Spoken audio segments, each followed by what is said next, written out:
नमस्कार, मैं हूं आपके साथ कविता राणा। आज हम आपको एक ऐसे मुस्लिम देश से वाकिफ कराने जा रहे हैं जिसकी पहचान एक हिंदू देवता है। पाकिस्तान की संसद में चेयरमैन के सामने आपने गधा रखा हुआ देखा होगा। अगर नहीं देखा तो इन तस्वीरों में देख लीजिए।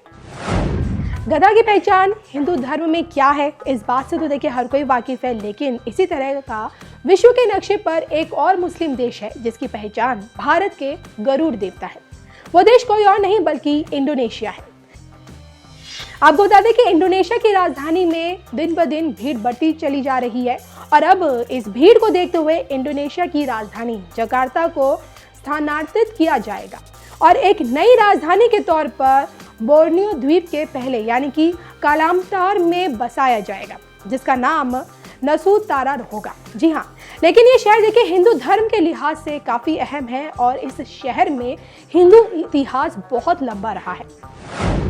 इस शहर के नाम की वजह एक बार फिर इंडोनेशिया का इतिहास चर्चाओं में बना हुआ है और इतना ही नहीं, इस वजह से यहाँ का प्रतीक चिन्ह भी चर्चा में है जो कि भारतीय पौराणिक पात्र गरुड़ के रूप में है। चलिए अब आपको इंडोनेशिया के प्रतीक चिन्ह से जुड़ी कुछ खास बातें बताते हैं। इंडोनेशिया का प्रतीक चिन्ह गरुड़ पंचशिला है। गरुड़ के सीने पर हेरल्डील डाक के साथ पैरों में एक स्क्रॉल है।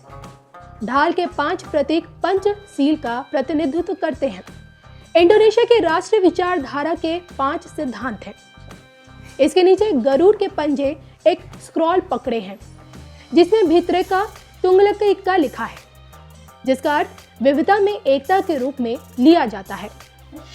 तो देखिए इंडोनेशिया के इस प्रतीक को काफी खास तरीके से डिजाइन किया गया है और इसे तैयार करने का पूरा श्रेय इंडोनेशिया के पहले राष्ट्रपति सुकर्नो को जाता है, जिनकी देखरेख में पोंटियानक के सुल्तान हामिद द्वितीय ने डिजाइन किया था। इंडोनेशिया में 11 फरवरी 1950 को राष्ट्रीय प्रतीक के रूप में अपनाया गया था। इस प्रतीक चिन्ह के लिए 1 महीने पहले ही कमेटी ऑफ स्टेट सील बनाई गई थी, जिसमें सुल्तान हामिद II के संयोजन में बनी थी, जो उस समय बिना विभाग के मंत्री थे। इस कमेटी का काम अमेरिका की तरफ से प्रस्तावित राष्ट्र चिन्हों का चयन करना था।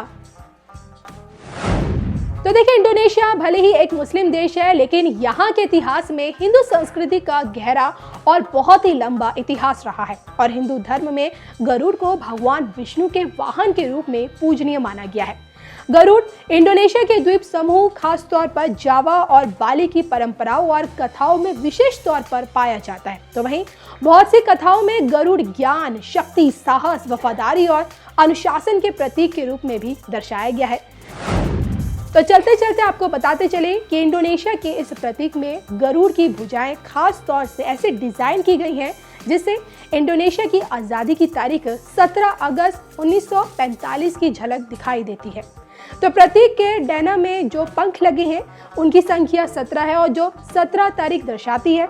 इसकी पूंछ के पंखों की संख्या 8 है जो अगस्त महीना दर्शाती है। तो वहीं देखिए गर्दन में पंखों की कुल संख्या 45 है जो कि साल 1945 को दर्शाती है। बहरहाल इस पर आपकी क्या राय है, कमेंट करके जरूर बताइएगा।